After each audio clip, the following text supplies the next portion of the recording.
नमस्कार जय जगन्नाथ दर्शक बंधु एसपी एस्ट्रोलॉजी ओडिशा चैनल प्रसारित मासिक राशिफल कार्यक्रम को आपण मानक स्वागत।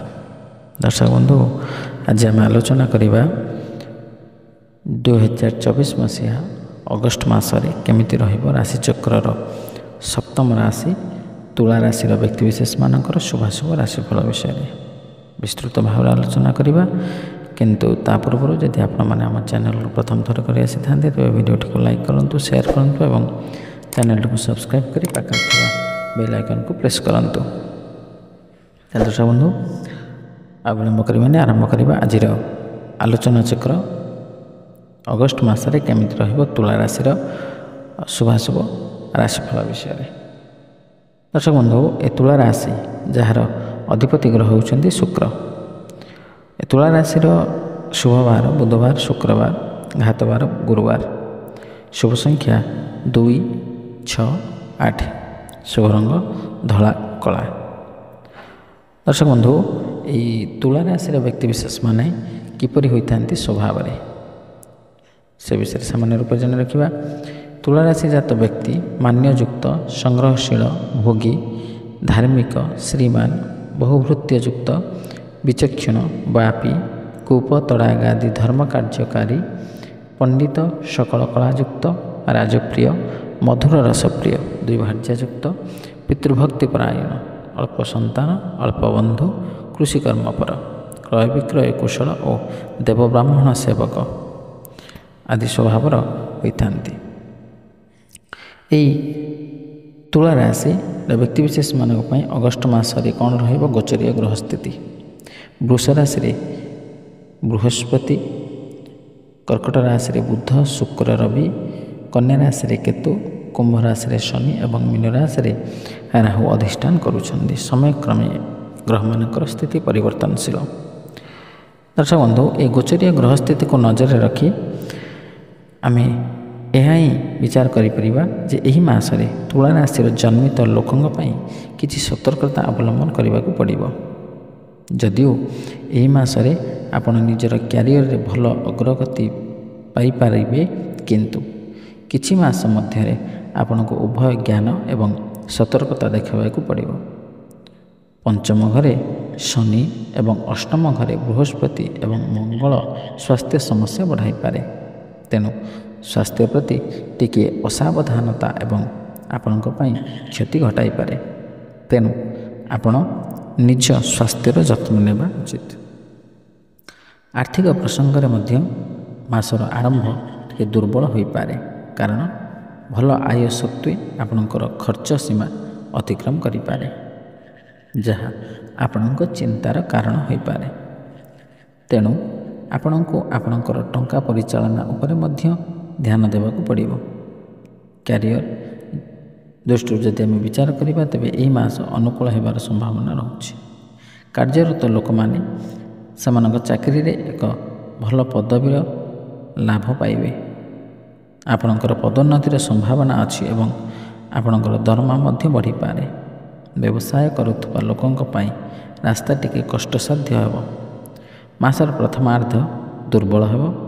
आपण गत सप्ताह किछि आराम पाइबाकु आशा करिपारंती। यह छात्र छात्री मानक पई कठिन असुविधार परिपूर्ण एक समय होबाकु जाउछि।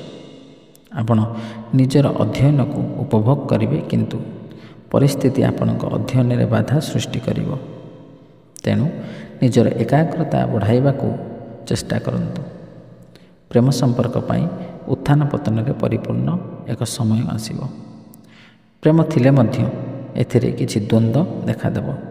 जेतेबेले वैवाहिक संपर्क विषय कथा हेबा आपण शाशु को जत्नर सह व्यवहार करने उचित कारण यह आपण संपर्क उपर सीधासलख प्रभाव पकाइब। पारिवारिक जीवन में किसी सुख और शांति रहिबो जहाँ आपण को आराम दे पारे। दर्शक बंधु जो दुईटी मुख्य ग्रह बृहस्पति और शनि जहाँ को पाथेय करी आम विचार करती राशिफल से दुईटी ग्रह जे कि आपणक पई बृहस्पति अष्टम स्थान और शनि पंचम स्थान। जदि आम प्रथम बृहस्पति कथा आलोचना करवा ତେବେ ବୃହସ୍ପତି ହେଉଛନ୍ତି ଧନ ଧାନ୍ୟର କାରକ, ବିଦ୍ୟା ବୁଦ୍ଧିର କାରକ, ଯଶ କୀର୍ତ୍ତିର କାରକ, ଆଧ୍ୟାତ୍ମିକତାବାଦୀର କାରକ, ସକାରାତ୍ମକ ମନୋଭାବର କାରକ। ଯେଉଁ ବୃହସ୍ପତି ଗୋଚରରେ ଦ୍ୱିତୀୟ, ପଞ୍ଚମ, ସପ୍ତମ, ନବମ ଏବଂ ଏକାଦଶ ସ୍ଥାନରେ ଶୁଭଫଳ ପ୍ରଦାନ କରନ୍ତି, ସେହି ବୃହସ୍ପତି ଆପଣଙ୍କର ଅଷ୍ଟମ ସ୍ଥାନରେ। ତେଣୁ ଅଷ୍ଟମ ସ୍ଥାନରେ ଥିବା ବୃହସ୍ପତି ଆପଣଙ୍କୁ କେବେ ବି ଶୁଭଫଳ ପ୍ରଦାନ କରିପାରିବେ ନାହିଁ, କାରଣ ଅଷ୍ଟମ ସ୍ଥାନ ହେଉଛି ଏକ ତ୍ରିକ ଭାବ ବା ଅଷ୍ଟମ ସ୍ଥାନ ହେଉଛି ଏକ ଅଶୁଭ ସ୍ଥାନ। ତେଣୁ ବୃହସ୍ପତି ଅଶୁଭତ୍ୱ ହୋଇଗଲେ ତା କାରଣରୁ ଆପଣଙ୍କର ଧନଧାନ୍ୟରେ କମି ଦେଖାଦେବ, ଆପଣଙ୍କର ଆୟ କମିବ, ବ୍ୟୟ ବଢ଼ିବ, ଅଯଥା ଖର୍ଚ୍ଚ ଗୁଡ଼ାଏ ହେବ। ତେଣୁ ଏଥିପ୍ରତି ଧ୍ୟାନ ଦେବା ଦରକାର ଯେ ଅଯଥା ଖର୍ଚ୍ଚରୁ ନିଜକୁ ନିବୃତ୍ତ ରଖନ୍ତୁ। ଯେଉଁମାନେ ବ୍ୟବସାୟ ବାଣିଜ୍ୟ କରୁଛନ୍ତି, ବ୍ୟବସାୟ ବାଣିଜ୍ୟ କରୁଥିବା ବ୍ୟକ୍ତିମାନଙ୍କ ପାଇଁ ଏ ସମୟ ମଧ୍ୟ କ୍ରିଟିକାଲ ହୋଇପାରେ, କାରଣ ବୃହସ୍ପତି ଆୟତ ଆସିବ, ବ୍ୟବସାୟ ତ ଚାଲିବ, କିନ୍ତୁ ଆକସ୍ମିକ ଭାବରେ ମଝିରେ ମଝିରେ ଆପଣଙ୍କର ଧନ ବ୍ୟୟ ମଧ୍ୟ ହୋଇପାରେ।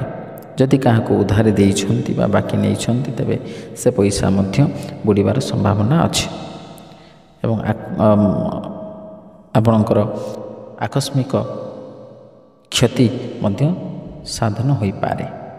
ଯେଉଁମାନେ ସେୟାର ମାର୍କେଟରେ ଅର୍ଥ ବିନିଯୋଗ କରୁଛନ୍ତି, ସେମାନଙ୍କ ପାଇଁ ଏ ସମୟଟି ମଧ୍ୟ ଅଶୁଭ ଫଳପ୍ରଦାୟକ ଅଟେ।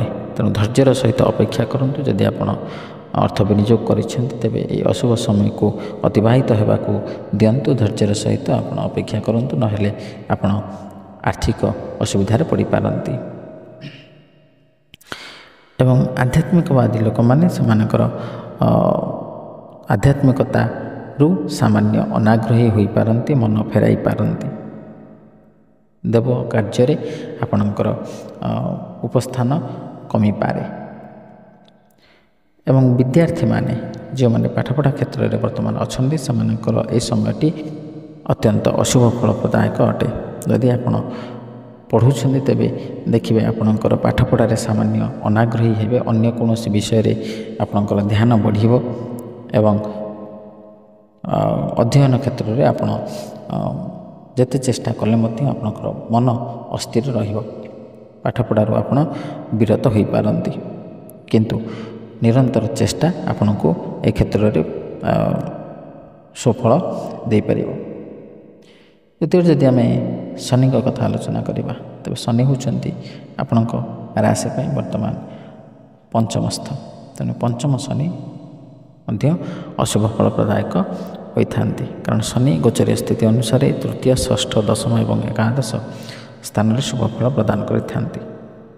ଯେହେତୁ ଶନି ଆପଣଙ୍କର ପଞ୍ଚମ ସ୍ଥାନରେ, ତେଣୁ ଆପଣ କର୍ମକ୍ଷେତ୍ରରେ ସାମାନ୍ୟ ରୂପରେ ଆପଣ ସମସ୍ୟାର ସମ୍ମୁଖୀନ ହୋଇପାରନ୍ତି।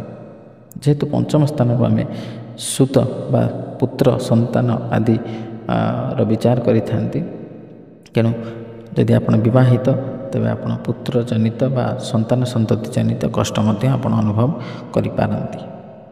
ଦର୍ଶକ ବନ୍ଧୁ, ଯେଉଁ ଶୁଭାଶୁଭ ରାଶି ଫଳ ବିଷୟରେ ଆମେ ଆଲୋଚନା କଲେ, ଏହି ଅଶୁଭ ଫଳ ଗୁଡ଼ିକ କଥା ଯେଉଁ ଆମେ ଆଲୋଚନା କଲେ, ସେ ଅଶୁଭ ଫଳକୁ ପରିତ୍ୟାଗ କରି ଶୁଭ ଫଳ ପ୍ରାପ୍ତ କରିବା ନିମନ୍ତେ କେତେ ଗୁଡ଼ିଏ ପ୍ରତିକାର ବିଷୟରେ ମଧ୍ୟ ଆମେ ଆଲୋଚନା କରିବା। ସେ ପ୍ରତିକାର ଗୁଡ଼ିକ ହେଉଛି, ମାତା କମଳାଙ୍କୁ ଆପଣ ଦର୍ଶନ କରନ୍ତୁ, ମାତା କମଳାଙ୍କର ସ୍ତୁତି ପାଠ କରନ୍ତୁ କିମ୍ବା ସାମାନ୍ୟ ପୂଜାର୍ଚ୍ଚନା କରନ୍ତୁ, କିମ୍ବା ବିଷ୍ଣୁଙ୍କୁ ଆପଣ ଆରାଧନା କରନ୍ତୁ। ପ୍ରତ୍ୟେକ ଦିନ ସ୍ନାନ ପରେ ବିଷ୍ଣୁ ସହସ୍ରନାମ ପାଠ କରନ୍ତୁ ଏବଂ କୌଣସି ବୁଧବାରରେ ଆପଣ ବଳଦେବଜୀଉ ଦର୍ଶନ କରନ୍ତୁ ବା ନାରାୟଣଙ୍କୁ ଦର୍ଶନ କରନ୍ତୁ, କିମ୍ବା ଆପଣ ପ୍ରତିଦିନ ହନୁମାନ ଚାଳିଶା ଆପଣ ପାଠ କରିପାରିବେ, କିମ୍ବା ଶ୍ରୀଯନ୍ତ୍ର ସ୍ଥାପନ କରି ପ୍ରତିଦିନ ପୂଜା କଲେ ଆପଣ ମଧ୍ୟ ଶୁଭଫଳ ପ୍ରାପ୍ତ କରିପାରିବେ। ଦର୍ଶକ ବନ୍ଧୁ, ଆଶା କରେ ଭିଡ଼ିଓଟି ଭଲ ଲାଗିଥିବ। ଯଦି ଭଲ ଲାଗିଛି, ତେବେ ଭିଡ଼ିଓଟିକୁ ଲାଇକ୍ କରନ୍ତୁ, ସେୟାର କରନ୍ତୁ ଏବଂ ଆପଣଙ୍କର ସୁଚିନ୍ତିତ ମତାମତ ଦେବାକୁ ଜମା ଭୁଲନ୍ତୁନି।